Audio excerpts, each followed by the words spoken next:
Panda, panda, panda. I got broads in Atlanta, just at the lean the family. Credit cards in the scammers, hitting the licks in the van. Legacies, family, wait and see, look like a panda. Going out like. All right, welcome back from that breaking case. Just joining us, you're still watching Game On, and we're still looking at the legacy of one of the greatest basketball players of all time. That is Kobe Bryant, who yesterday night perished in a sad helicopter accident. But quickly, we can take some of those calls. The numbers should be scrolling at the bottom of your screen. There you go. So if you've got any feedback, yes, regarding Kobe, his legacy, what you think he added to the game of basketball, and precisely the kind of void that he leaves behind, head down to our phone lines. The number is scrolling at the bottom of your screen, and you can certainly feel free and give us that call. But for now, the conversation continues in studio. I've got Sharon on the show, certainly Vinny Jurua, a former, actually still plays basketball right now. And he's giving us his insights, and definitely Charles Mutebi from the New Vision. He's also a basketball player as well. The numbers are 0414-337-872. So those are the numbers. You can give us that call. But for now, the conversation does continue. Vinny, you gave us some interesting insights while we were off air. Tell us about the influence that Kobe has had on you as a basketball champ. Actually, you should put it very clear that he doesn't. He told us here he no longer follows NBA. He doesn't watch games anymore. Ever since Kobe retired. He should tell us why. I stopped watching NBA when Kobe retired. It hurt me. The injury he got, the Achilles, was a season-ending injury. It really hurt me, but I'm like, he has 2 months to go, he's going to get back. Then he retired, it really hit me so bad. One of the reasons I do not really. So even LeBron hasn't brought you back to the Lakers. So you mean LeBron is not even doing anything closer to Kobe Bryant at all? In the past, we used to have this debate with a couple of my friends, Sudi, Marco Pio, or Toko Markets. We used to argue about who's better between Kobe and LeBron. But LeBron idealized Kobe, so it was really not a conversation to have. So it was crazy. But talking about my love for Kobe, Kobe inspired me in a lot of ways. He helped me as a man. Kobe, one of the Mamba mentality traits was, in your worst moment, you still have to keep pushing. Yes. So as a man, we always have problems as human beings. But inspiration from such people really pushed me. Kobe really pushed me so much. Okay. So he's definitely. The man is emotional. But Charles, in the early 2000s, Kobe was accused of sexual assault.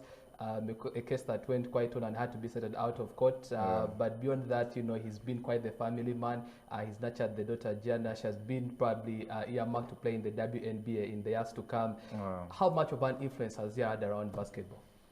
Well, of course, the incident of sexual assault was resolved later amicably. He did come full circle. He owned up to the incident, and he said, in different terms, I'm paraphrasing, this is something that I shouldn't have done. Initially, he denied it, but eventually, with the passage of time, he admitted that that is something that he regrets. And obviously, it was sorted out of court, and life went on. And ever since then, obviously, he has done so much to rebuild his reputation on and off court. And obviously, he has been seen in his last years as a very committed family man.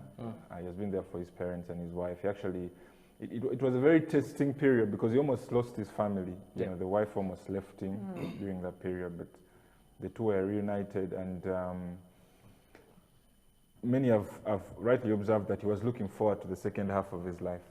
He had also won an Oscar for Best Short Film, for some basketball short film he did about his retirement, the decision to retire. The animation, Dear Basketball. Sure. So, and he had been diversifying into many things. Of course, now he was mentoring his daughter to take over his legacy as a basketball player. So, he has lived his life. I mean, he played at the highest level, won all that you can ask for as a basketball player. He had a family. Obviously, he wouldn't have loved to leave them the way that he left them. But on the other hand, he made the most of the abilities that was given. As Vinny was saying, he worked hard and gave it his all. So you can't ask for more. When you're given an opportunity, you make the most of it, and I think he did that. So. Sharon, he came from a basketball playing family. His dad as well was an NBA player. His cousin played the sport of basketball. Not so many kids came up and had the opportunities that he had, but certainly he left such a big impact. Is there anything that the youngsters can take away from his legacy? Yes, very much, because like we said, we are celebrating a life of a living legend, much as he's gone. But normally, everything you do in life, you know that you're always creating an impact in people. I know there's so many idols and so many people out there who would want to be like Kobe Bryant, but it goes back to your family, because if sports is flowing in your family, like for his case, in this case, born in a basketball family, raised in a basketball family, and then also gave birth to a basketball player. So I think even the project that he had started together with his daughter is going to move on, and is going to create a legacy and probably encourage so many young people outstars all over the world, because it was not about his basketball in the US or in the other part of the world, but even us in Africa, even us in Uganda here, like you've seen so many tweets from the Flavio Kechos. Really, ideally, it clearly tells you that it's something great that people are going to follow up from him. And how I wish to one time, maybe we could do something in memory of Kobe, maybe have a stadium built in his name, to pay tribute to him and keep the legacy moving. All right, the number is 0414-337-872. So in case you want to give us that call and tell us what you think of the passing of the legend Kobe Bryant, you can certainly give us that call right about now. But quickly, Vinny, certainly the conversation continues, and at some point he's a guy that hit 81 points in a single game way back in 2006. And you're thinking these are phenomenal numbers. Do you have any single memory that just stands out about Kobe? Actually, I have about 3 memories. You've spoken about one. That was against the Toronto Raptors. Scored 81. Under normal circumstances, that is a team score. It's a high score. When the team scores 81 points, it's a high scoring game.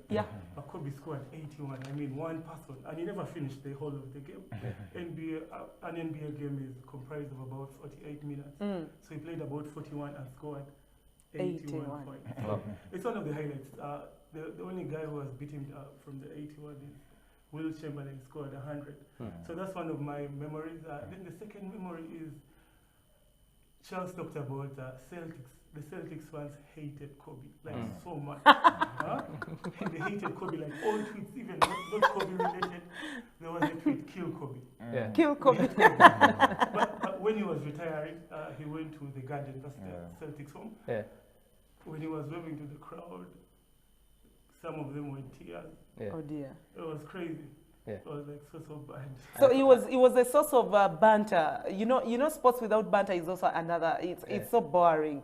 You need to have that banter to keep the fans under tension. So I think also at Celtic, every time the Lakers will be playing, all we'll be looking up to is how are we going to handle this gentleman? Not even handling Lakers as a team, but handling Kobe. So he was, how would I even term him? He was like a devil. You know how when Christians have gathered in a church and are praying against one human being like this. So Kobe was a devil for the Celtics, the Black if I would Mamba. put it, the Black Mamba for them, so much there. Okay. Finally, Vinny, any other memory? The last memory I can say was, of course, again, what Charles talked about, the incident where he was accused of rape and was settled out of court, then going onto national TV and owning up to what you did and apologizing and crying in front of your wife. All right, finally, as wrap up this conversation, Charles, there's a legacy that stays behind. Where does basketball go from here? I think that the good thing is that he had already served the game of basketball on court. So, and all his games have been captured on film, like from day one to his retirement. You have all that information available. So he may have gone physically, but his memory, will live long before NBA fans. And sometimes someone's legacy grows bigger in their passing than than when they were alive. So it will be interesting to see the reaction. Hello, caller. Let's take some of those calls now. The number that's calling at the bottom of your screen, and we want to speak about some of the memories you may have regarding Kobe Bryant. Hello. Good morning. Hello. Hello, good afternoon. Okay, 0414337872. Those are the phone lines. You can feel free to give us that call right now. And certainly we're still talking Kobe Bryant and the legacy that he leaves behind. And if you've got any memories, you can certainly feel free and give us that call. The numbers are certainly scrolling at the bottom of your screens right there. So the conversation continues. Do you have any fond memories of Kobe Bryant and probably anything that he leaves you with in terms of memories? But guys, as we get to wrap it up, a minute each, I'll start with you, Sharon. As we wrap this conversation, anything that you want to leave us with? About Kobe Bryant? Yes. We should just keep his dream alive and keep the legacy and keep building basketball to the world. Vinny? Yeah, to the basketball lovers and people who may want to play basketball in the future, please follow Kobe's mentality, the hard work, the determination, and the discipline. Yeah, that's what I can say about Kobe. Finally, Charles? Final words on Kobe? Totally. Yeah, I think as Vinny said, emulate his ethic and learn from the best of his qualities. Yeah. Yeah, and celebrate your life. Yeah. I love it. I love a saying that says, work as if you're going to live for. There's a saying that says, work as though you're going to live for 100 years and pray as though you're going to die tomorrow. Oh, okay. Yeah, so. There you go. Sure. Thank you so much, Charles, Vinny. Sharon will continue the conversation as well. When we come back after the break, the FIFA Secretary General, yes, Ms. Fatma Samra is in the country. We'll be discussing that, including the under-17 girls through to the second qualifying round of the FIFA Under-17 World Cup qualifiers. And then also later on, Vipers have got a new head coach, the Ghana Cranes goalkeeping coach, that is Fred Kanjeba. That and so much more after the break. Game on. It's game on. We are big on sports. Big on sports. Game On is brought to you by Winning has never been this simple. Bet with 1xBet.